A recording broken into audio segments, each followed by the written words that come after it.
Señor Gobernador, pues de parte de los inversionistas, accionistas de Maquilas Tlacawi, queremos expresarle nuestro reconocimiento.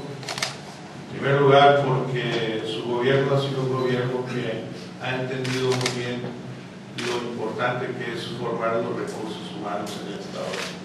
Para nosotros como empresarios, pues sí es muy satisfactorio crear fuentes de trabajo, es muy satisfactorio ver cómo los empleos están generando, se está ocupando la gente, pero también siempre aspiramos nosotros a que esa gente que trabaja en las empresas del grupo Maquilas Tlacawi tenga un porvenir, un horizonte de superación, y esto pues creo que se logra con la preparación, la formación de la gente, teniendo cada vez gente que esté preparada en puestos de mayor responsabilidad. La tecnología cada día se está incorporando más en todas las empresas, se están asentando aquí en Guaymas y en Nepal. Tenemos una industria automotriz muy vigorosa, y la industria aeroespacial, ni se diga, es una industria con mucha tecnología que requiere y demanda de recursos como los que aquí se están preparando. Nosotros visualizamos un Guaymas, un empalme con una población de trabajo muy fuerte, muy preparada, muy próspera, porque va a ser una gente que con todos estos elementos de educación que se le están dando, van a tener la forma de progresar, van a ser gente productiva, van a tener acceso a mejores salarios, porque estos puestos de tecnología requieren gente preparada y que gana mejor.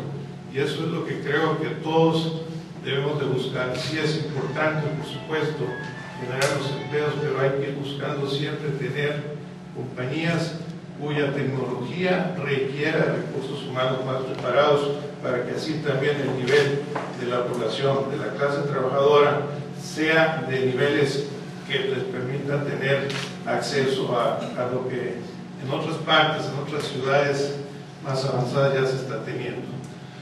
Nosotros, señor Gobernador, estamos muy alineados con su política educativa de formación de gente.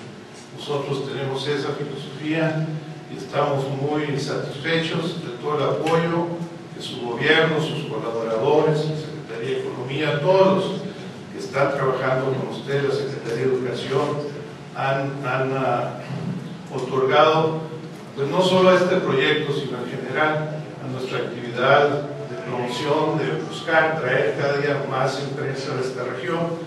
Y estando así alineados con usted, pues es muy fácil, es muy gratificante y satisfactorio trabajar. Así que muchas gracias por esto. Gracias.